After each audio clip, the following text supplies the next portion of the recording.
नमस्कार विद्यार्थी मित्रांनो, तुमचं स्वागत आहे माझ्या YouTube channel maths academy by Sudhir मध्ये. सो मित्रांनो, आजच्या व्हिडिओ लेक्चर मध्ये आपण स्टडी करणार आहोत कोशीज होमोजिनियस लिनियर डिफरन्शियल इक्वेशन कसं आयडेंटिफाय करायचं आणि त्याचं सोल्युशन कसं कॅल्क्युलेट करायचं. हे 6 मार्कासाठी एक्झाम्पल डी बाटू मध्ये कन्फर्म विचारलं जातं. बघा, आता जे आज आपण एक्झाम्पल स्टडी करणार आहे ते बघा 3 वेळेला बोर्ड एक्झाम मध्ये विचारलेलं आहे. सो व्हिडिओ शेवटपर्यंत बघा, जेणेकरून तुमचा खूप फायदा होईल. सो आजचं जे व्हिडिओ लेक्चर मध्ये आपण एक्झाम्पल सोडवणार आहे ते आहे x square d square y by d x square minus 3x dy by dx plus 5y equal to x square sine of log x. याचं आपल्याला सोल्युशन कॅल्क्युलेट करायचं आहे आणि हे एक्झाम्पल 3 वेळेला बोर्ड एक्झाम मध्ये विचारलेलं आहे. सो खूप महत्वाचं आणि इम्पॉर्टंट एक्झाम्पल आहे. सो बघूया, आपण पहिल्यांदा काय करूया, दिलेलं डिफरन्शियल इक्वेशन लिहून घेतो. ओके, आता हे कोशीज लिनियर डिफरन्शियल इक्वेशन आहे, हे कसं आयडेंटिफाय करायचं. सो बघा, डिफरन्शियल इक्वेशन मधले प्रत्येक टर्म आपण चेक करणार. प्रत्येक टर्म मध्ये बघा, आता डेरिव्हेटिव्ह जे आहे त्याची ऑर्डर, हे कुठलं डेरिव्हेटिव्ह आहे, सेकंड ऑर्डर, आणि त्याच्या सोबत असणारा इंडिपेंडेंट व्हेरिएबल एक्स, त्याची डिग्री ही काय असणार आहे, दरवेळी सेम असणार आहे. असं जर प्रत्येक टर्म मध्ये होत असेल तर ते कोशीज होमोजिनियस लिनियर डिफरन्शियल इक्वेशन असतं. दुसऱ्या टर्म मध्ये बघा, जे डेरिव्हेटिव्ह आहे ते कुठलं आहे, फर्स्ट ऑर्डर, म्हणजे डेरिव्हेटिव्हची ऑर्डर आहे 1, आणि जो व्हेरिएबल आहे एक्स त्याची डिग्री किती आहे, 1 आहे. सो हे काय आहे, Cauchy's homogeneous linear differential equation. Homogeneous म्हणजे काय, डिग्री आणि डेरिव्हेटिव्हची ऑर्डर ही काय असायला पाहिजे, सेम असायला पाहिजे प्रत्येक टर्म मध्ये. लास्ट टर्म मध्ये डेरिव्हेटिव्ह पण नाहीये आणि एक्सची टर्म पण नाही, म्हणजे तिथं डिग्री काय आहे, 0 आहे, ऑर्डर काय 0 आहे. ठीक आहे. सो असं जर आपल्याला डिफरन्शियल इक्वेशन आलं तर ते कसं सोडवायचं, केअरफुली बघा, सिंपल मेथड आहे. सो काय करायचं बघा, जर कोशीज डिफरन्शियल इक्वेशन आलं तर ते आपल्याला सोडवायचं असेल तर खालच्या सबस्टिट्यूशन आपल्याला करायचे. काय सबस्टिट्यूशन करायचे आहेत, हे कोशीज डिफरन्शियल इक्वेशन आपण रिड्यूस करतो linear differential equation with constant coefficient मध्ये, आणि मग त्याच्या आपण ऑलरेडी 4 मेथड स्टडी केलेल्या आहेत, त्या यूज करून त्याचं सोल्युशन फाइंड आउट करायचं. ठीक आहे. मग आता काय सबस्टिट्यूशन करायचे आहे बघा, आपल्याला हे रिड्यूस करण्यासाठी जिथं जिथं एक्स आहे तिथं आपण सबस्टिट्यूट करणार e रेस टू z, आणि z जिथे जिथे येईल तिथं काय सबस्टिट्यूट करणार आपण, लॉग x. ठीक आहे. सो या सबस्टिट्यूशन केअरफुली लक्षात ठेवा. x च्या जागी काय लिहायचं, e रेस टू z, आणि z च्या जागी काय लिहायचं, लॉग x. त्यासोबतच हे जे काही डेरिव्हेटिव्ह आहेत त्याच्या पण सबस्टिट्यूशन आपल्याला करायचे आहेत. मग पहिला बघा काय सबस्टिट्यूशन करायची आहे, x square d square y by d x square substitute करणार d into d minus 1 y. Substitution व्यवस्थित लक्षात ठेवा. X square d square y by d x square असेल तिथे काय लिहायचं, d into d minus 1 y. Okay, next काय आहे बघा, x d y by d x. X d y by d x च्या जागी काय लिहायचं, डी वाय. ठीक आहे. सो या सबस्टिट्यूशन लक्षात ठेवा. जर x cube d cube y by d x cube आलं तर काय सबस्टिट्यूशन येईल असं तुम्हाला वाटतंय, कमेंट बॉक्स मध्ये जरूर कमेंट करा. जरा दोन्ही सबस्टिट्यूशन आपण जे आता केले त्या ऑब्झर्व करा. X d y by d x असेल तर काय केलंय, capital D Y first order. X square d square y by d x square आलं तर काय केलंय, डी, आणि त्याच्यासोबत एक अलीकडची टर्म डी मायनस 1 वाय. मग आता D cube y by d x cube सोबत एक्स क्यूब असेल तर काय येईल, डी, नंतर काय एक मागची term D minus 1, total 3 term येणार लक्षात ठेवा, आणि इनटू काय येणार लास्ट, डी मायनस 2 वाय. ठीक आहे. सो लक्षात आलंय काय सबस्टिट्यूशन्स करायचे आहेत, केअरफुली. ठीक आहे. So x d y by d x असेल तर capital D y, x square d square y by d x square असेल तर डी आणि D minus 1 y. X cube d cube y by d x cube आला तर D, D minus 1, D minus 2 y. X raise to 4 d raise to 4 y by d x raise to 4 आला तर काय लिहिणार, D, D minus 1, D minus 2, आणि लास्टला काय, D minus 3 Y. Okay. So या सबस्टिट्यूशन्स आपल्याला करायचे आहेत कशासाठी, हे कोशीचं डिफरन्शियल इक्वेशन आपल्याला रिड्यूस करायचं आहे कशामध्ये, लिनियर डिफरन्शियल इक्वेशन मध्ये. ठीक आहे. सो मग हे सबस्टिट्यूट करूया इक्वेशन 1 मध्ये. बघा काय होणार, x square d square y by d x स्क्वेअरच्या जागी काय लिहिणार d into d minus 1 y पुढे -3 आहे तसा.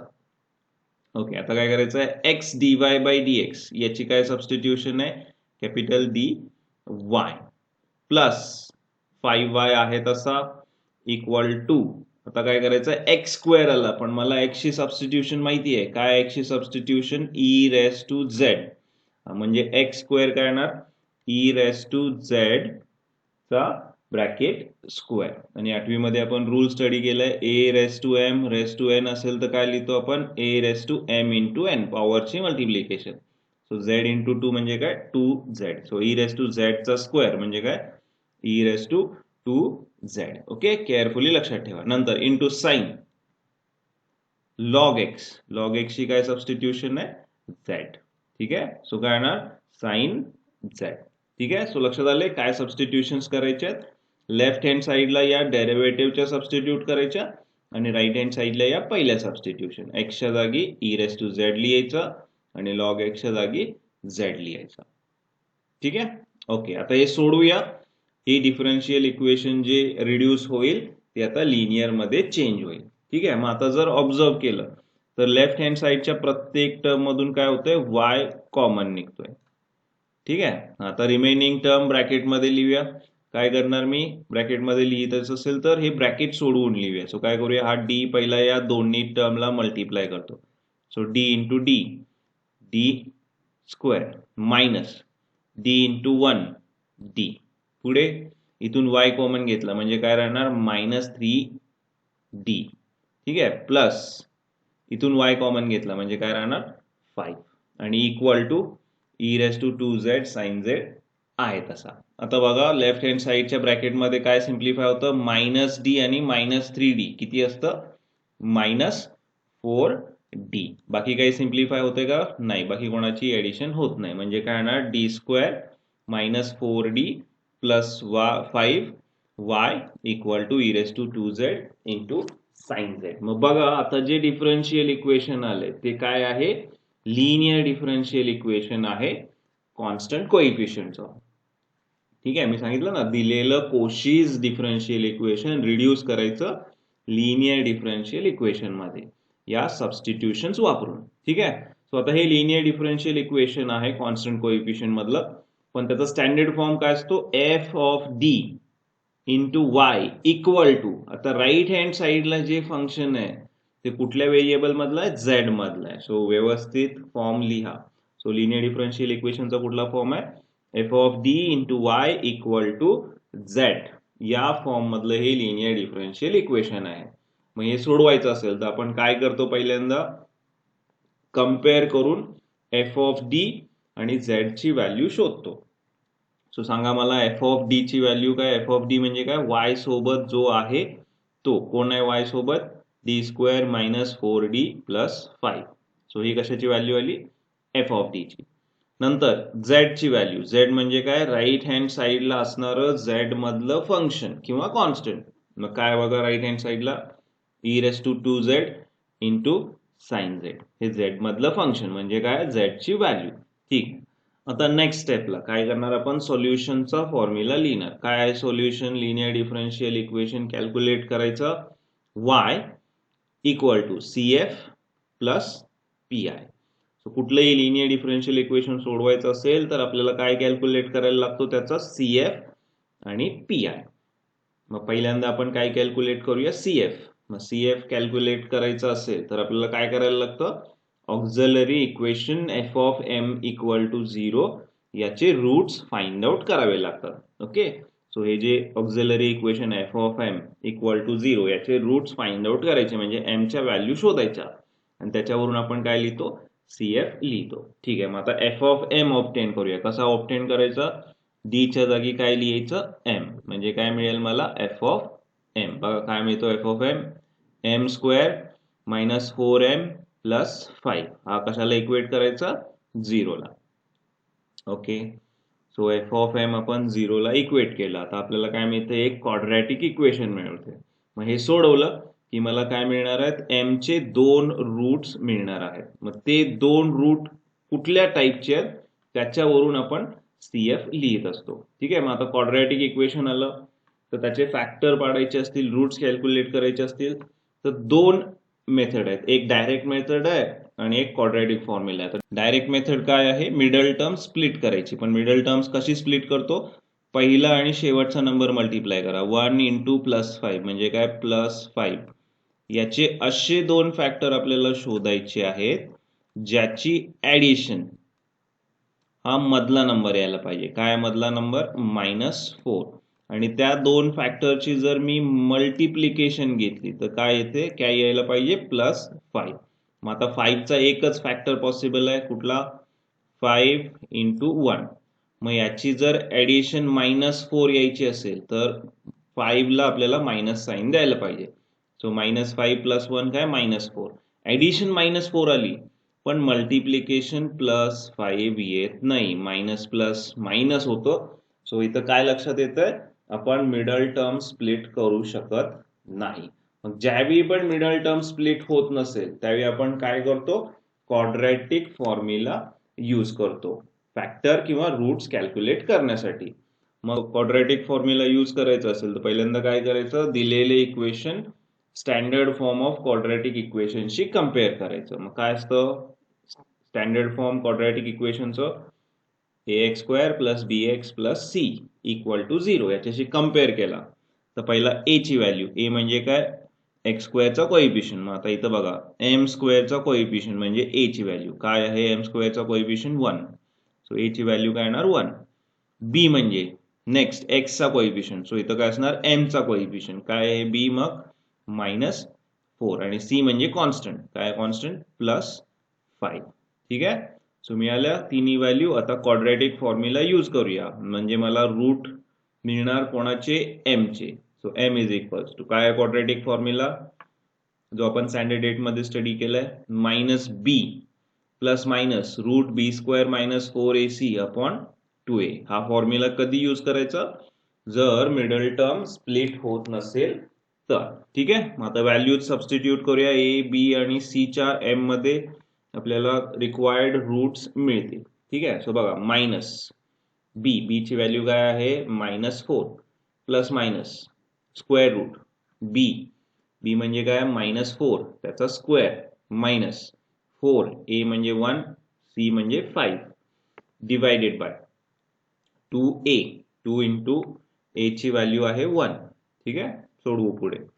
Therefore m = -4 ± square route of -4 चा स्क्वेअर, मायनस चा स्क्वेअर प्लस आणि 4 चा स्क्वेअर 16 मायनस 4 × 1 × 5 किती येतं, 4 × 5 = 20, 20 × 1 20. ठीक आहे. मग जर सोडवलं तर स्क्वेअर रूट मध्ये काय येणार, 16 - 20 म्हणजे काय, -4. So plus minus root of -4 divided by 2 × 1 म्हणजे काय, 2. ठीक आहे. ओके. आता काय करूया, हा -4 चा स्क्वेअर रूट घेऊया. सो m = 4 ± पहिला 4 चा रूट घ्यायचा, नंतर मायनस चा रूट. 4 चा रूट काय असतो, 2. आणि -1 चा रूट काय असतो, आपण ऑलरेडी स्टडी केलंय कॉम्प्लेक्स नंबर मध्ये. रूट ऑफ -1 हे ऑलवेज काय असतं, i असतं, इमॅजिनरी युनिट, आयोटा. ठीक आहे. Divided by 2 as it is. Okay. आता नेक्स्ट स्टेपला काय करणार, जो डिनॉमिनेटर आहे तो न्यूमरेटरच्या प्रत्येक टर्मला सेपरेट करा. म्हणजे काय येणार, 4/2 ± 2i/2. ओके. आता 2 चा भाग जातोय दोघांनाही. 4/2 म्हणजे 2 ± 2i/2 म्हणजे 2 गेला म्हणजे काय राहणार, i राहणार. सो बघा आपल्याला m 2 मिळालेले आहेत. जे काही क्वाड्रॅटिक इक्वेशन होते त्याचे 2 रूट आपल्याला मिळाले. पहिला रूट काय, 2 + i आणि दुसरा रूट काय, 2 - i. मग आता हे दोन्ही रूट कुठल्या टाईपचे आहेत, कॉम्प्लेक्स रूट आहेत किंवा इमॅजिनरी रूट आहेत आणि नॉन रिपीटेड आहेत. मग आपल्याला माहिती आहे, जर रूट्स इमॅजिनरी किंवा कॉम्प्लेक्स आले आणि ते नॉन रिपीटेड असतील तर त्याचा CF कसा लिहिला जातो. सो CF = व्यवस्थित लक्ष द्या, मी तुम्हाला सांगतो. तर 2 + i मध्ये रिअल पार्ट म्हणजे अल्फा किती आहे, 2. आणि इमॅजिनरी पार्ट म्हणजे बीटा म्हणजे काय, i सोबत असणारा नंबर कोण आहे, 1. ठीक आहे. याच्यावरून आपण CF लिहितो. आणि आपला इंडिपेंडेंट व्हेरिएबल आता कुठला आहे केअरफुली लक्ष ठेवा. इंडिपेंडेंट व्हेरिएबल कुठला आहे आपला Z आहे. ओके, चुकून सुद्धा X लिहू नका कारण आपलं जे लिनियर डिफरन्शियल इक्वेशन आहे ते Y आणि Z मधलं आहे. सो इंडिपेंडेंट व्हेरिएबल आहे Z आणि डिपेंडेंट व्हेरिएबल आहे Y. ठीक आहे. सो CF कॉम्प्लेक्स नंबरचा कसा लिहितो पहिल्यांदा काय लिहितो एक्सपोनेन्शियलच्या फॉर्म मध्ये रिअल पार्ट लिहितो. सो काय येणार e⁻²Z. ओके, देन आता काय करायचं असतं इमॅजिनरी पार्ट एकदा कॉस सोबत लिहायचा एकदा साइन सोबत लिहायचा आणि दोन कॉन्स्टंट. सो पहिला C1 कॉस कोणासोबत लिहायचं इमॅजिनरी पार्ट बीटा काय 1Z म्हणजे Z प्लस नंतर कोणासोबत लिहायचं साइन सोबत C2 साइन 1 into Z म्हणजे काय असतं Z.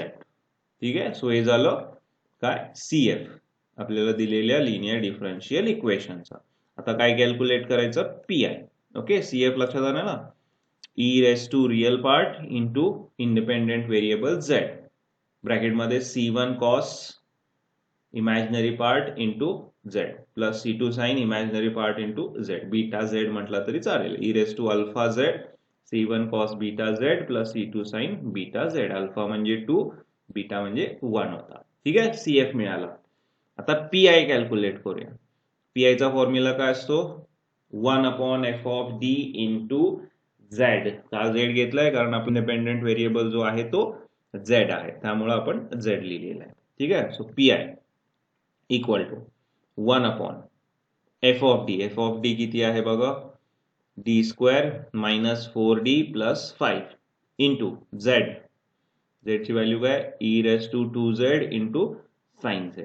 मग आता या फंक्शनचं आपल्याला PI कॅल्क्युलेट करायचं आहे. मग आपण ज्या 5 मेथड बघितलेत PIच्या त्याच्यामधली कुठली मेथड ही पाचवी मेथड आहे. कशी आयडेंटिफाय केली मी बघा इथं एक्सपोनेन्शियल टर्मने मल्टिप्लाय केलंय ट्रिग्नोमेट्रिक फंक्शनला म्हणजे ही पाचवी मेथड आहे. जर एक्सपोनेन्शियल टर्मने ट्रिग्नोमेट्रिक किंवा पॉवर फंक्शनला मल्टिप्लाय केला असेल तर पाचवी केस यूज करायची आहे.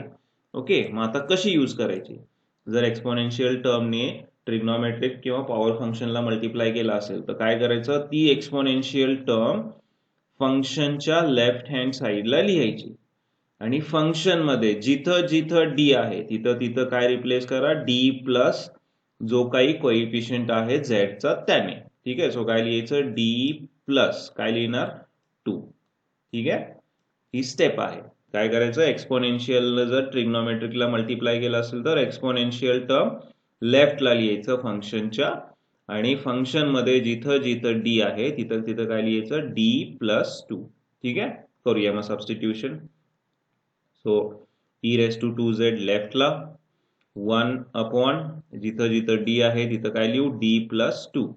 सो पहिल्यांदा काय ना d प्लस 2 चा bracket square minus 4 into d च्या जागी d प्लस 2 प्लस 5 आणि इंटू e⁻²Z आपण लेफ्टला लिहिलंय म्हणजे काय राहणार इंटू साइन Z. ठीक आहे. आता काय करायचं पहिला डिनॉमिनेटर सिम्प्लिफाय करायचं आणि राईट हँड साइडला आपल्याला काय दिसतंय साइन ट्रिग्नोमेट्रिक फंक्शनच्या PI ची मेथड वापरायची. ठीक आहे. पहिल्यांदा डिनॉमिनेटर सिम्प्लिफाय करून घेऊया स्टँडर्ड रूल एक्सपान्शनची यूज करून 1/. तर पहिला काय करायचं आहे d प्लस 2 चा स्क्वेअर घ्यायचा. आपल्याला माहिती आहे a plus b bracket square काय असतं a² plus 2ab plus b². So d plus 2 चा स्क्वेअर काय येणार d² प्लस 2ab दोघांची मल्टिप्लिकेशन घेऊन 2 न मल्टिप्लाय करायचं d इंटू 2 2d आणि त्याला 2 ने मल्टिप्लाय केल्यावर काय येणार 4d प्लस b² म्हणजे दुसऱ्या टर्मचा स्क्वेअर. दुसरी टर्म कोण आहे 2 2 चा स्क्वेअर काय 4. ठीक आहे. ओके, आता नेक्स्ट काय करणार आहे -4 ब्रॅकेट मधल्या दोन्ही टर्मला मल्टिप्लाय करणार. मायनस प्लस काय असतं मायनस 4 इंटू d 4d परत मायनस प्लस मायनस 4 इंटू 2 8 आणि प्लस 5 आहे तसा इंटू साइन Z. ठीक आहे. ओके, आता काय सिम्प्लिफाय होते बघा प्लस 4d आणि मायनस 4d कॅन्सल होतोय. बाकी काही कॅन्सलेशन होतं का नाही होत. आता मग सिम्प्लिफाय करूया जे काय होईल ते PI is equals to e⁻²Z आहे तसा 1/. डी स्क्वेअरची एकच टर्म आहे, सो आहे तशी राहील. 4d आणि -4d, d च्या टर्म कॅन्सल झाल्या. आता राहिले कॉन्स्टंट. कुठले आहेत बघा. 4 + 5 9 आणि हा -8, सो 9 - 8, 9 मधून 8 गेले म्हणजे किती राहिले 1 + 1. ठीक आहे. सो सिम्प्लिफाय केला डिनॉमिनेटर आणि इनटू काय राहिलं साइन z. मग आता आपल्याला माहिती आहे पीआय कॅल्क्युलेट करायची. नेक्स्ट मेथड आता काय बघा, फंक्शन नंतर ट्रिग्नोमेट्रिक टर्म आहे साइन z. मग ट्रिग्नोमेट्रिक टर्म आली तर फंक्शनचा पीआय कॅल्क्युलेट करायचा असेल तर आपण काय करतो, त्या फंक्शन मध्ये जिथं जिथं डी स्क्वेअर असेल तिथे तिथे काय सबस्टिट्यूट करायचं मायनस कोणाचा स्क्वेअर, ए चा स्क्वेअर, म्हणजे झेड सोबत जो कोइफिशियंट आहे त्याचा स्क्वेअर. सो झेड सोबत कोण आहे 1 आहे त्याच्या स्क्वेअर. ओके घ्यायचा आणि त्याला निगेटिव्ह साइन द्यायचं. सो मायनस काय ना झेडचा जो कोइफिशियंट आहे 1 त्याचा स्क्वेअर. मग काय असतो 1 चा स्क्वेअर काय असतो 1च आणि साइन काय येणार मायनस. सो डी स्क्वेअरच्या जागी आपण काय लिहिणार -1. ओके करूया सबस्टिट्यूट. कधीपर्यंत, जोपर्यंत आन्सर किंवा डिनॉमिनेटर नॉन झिरो येत नाही तोपर्यंत. जर झिरो आलं तर काय करायचं ते पण आपण ऑलरेडी स्टडी केलंय बघा. सो पी आय e/2z आहे तसा 1/d स्क्वेअरच्या जागी काय लिहायचं आहे आपल्याला -1. सो डी स्क्वेअरच्या जागी काय लिहिलं -1, पुढे +1 आहे तसा आणि into sine z. Okay so P I e/2z 1/ काय तर -1 + 1 म्हणजे 0. आपल्याला काय पाहिजे नॉन झिरो डिनॉमिनेटर पाहिजे. मग 0 आला, मग ज्यावेळी पण डिनॉमिनेटर 0 येतोय डी स्क्वेअरच्या जागी -a² सबस्टिट्यूट केल्यानंतर त्यावेळी आपल्याला काय मिळते केस ऑफ फेल्युअर मिळते. मग केस ऑफ फेल्युअर आल्यावरती आपण काय करतो, जिथं आपला डिनॉमिनेटर 0 झालाय त्याच्या आधीच्या स्टेपला जा. ठीक आहे, ही आधीची स्टेप आहे. मग काय करायचं असतं, केस ऑफ फेल्युअरची स्टेप काय आहे, एक इंडिपेंडेंट व्हेरिएबल बाहेर घ्या. आता इंडिपेंडेंट व्हेरिएबल कोण आहे z. सो हा e/2z आहे तसा. ठीक आहे, एक इंडिपेंडेंट व्हेरिएबल z बाहेर घ्या. ओके देन 1 डिवायडेड बाय काय करायचं, जे काही फंक्शन आहे त्याचं डेरिव्हेटिव्ह घ्यायचं. लक्षात आलंय, एक इंडिपेंडेंट व्हेरिएबल बाहेर, देन इंटू 1/ जे फंक्शन आहे त्याचं डेरिव्हेटिव्ह. मग सांगा आता डी स्क्वेअरचं डेरिव्हेटिव्ह काय असतं 2d प्लस 1 कॉन्स्टंट, कॉन्स्टंटचं डेरिव्हेटिव्ह 0, सो आपण लिहित नाही. ओके सो डी स्क्वेअरचं डेरिव्हेटिव्ह 2d प्लस 1 कॉन्स्टंट, कॉन्स्टंटचं डेरिव्हेटिव्ह 0, सो 2d + 0 म्हणजे 2d इंटू साइन z आहे तसा. ठीक आहे, झालं संपलं. आता काही प्रॉब्लेम नाही. आता आपल्याला माहिती आहे आता डी स्क्वेअर नाही आहे इथे म्हणजे आपल्याला सबस्टिट्यूशन करावी लागणार नाही. मग काय सिम्प्लिफाय करायचं बघा. सो पी आय = फक्त जे सिम्प्लिफाय होतं तेवढं लिहितो. काय सिम्प्लिफाय होतं e/2z इंटू z म्हणजे काय z e/2z डिवायडेड बाय हा 2 आहे तसा. आणि आता आपल्याला 1/d म्हणजे माहिती आहे, ऑलरेडी आपण बघितलंय. डी म्हणजे डेरिव्हेटिव्ह, मग 1/d म्हणजे काय त्याच्या अपोजिट काय असतं इंटिग्रेशन. कोणासोबत z सोबत, कारण आपला इंडिपेंडेंट व्हेरिएबल आता z आहे हे केअरफुली लक्षात ठेवा. सो 1/d म्हणजे काय इंटिग्रेशन z सोबत. ओके सो 1/d कोणाचा घ्यायचा आहे साइन z चा. सो 1/d म्हणजे इंटिग्रेशन कोणाचं घेणार साइन z चं, कोणासोबत dz सोबत. ठीक आहे, मग घेऊया सिंपल फॉर्म्युला आहे. सो पी आय हे आहे तसं z इंटू e/2z/2, यात काही सिम्प्लिफाय होत नाही. आता साइन z चं इंटिग्रेशन घ्यायचं आहे. स्टँडर्ड आणि सिंपल फॉर्म्युला आहे. काय असतं साइन z चं इंटिग्रेशन, साइन x चं integration minus cos x. So sine z चं इंटिग्रेशन काय मायनस कॉस z, ब्रॅकेट मध्ये लिहा, निगेटिव्ह नंबर आहे त्यामुळे. आता काय करायचं फक्त हे मायनस पुढे द्यायचं, बाकी काही करायचं नाही. So P I z/2 into काय येणार e/2z इंटू कॉस z. हा झाला आपला पी आय. CF आपण ऑलरेडी शोधलेला आहे. सो लक्षात आलं ना पी आय कसं कॅल्क्युलेट करायचं, सिंपल. एक्सपोनेन्शियलने साइनला मल्टिप्लाय केलं त्यामुळे काय करायचं एक्सपोनेन्शियल लेफ्टला लिहायचं, डी च्या जागी काय लिहिणार d+2. ओके, आणि त्यानंतर साइन झेडची पीआय ची मेथड वापरायची. काय असते ट्रिग्नोमेट्रिक फंक्शनची पीआय ची मेथड, डी स्क्वेअरच्या जागी काय लिहायचं -a². कधीपर्यंत आन्सर नॉन झिरो येत नाही तोपर्यंत.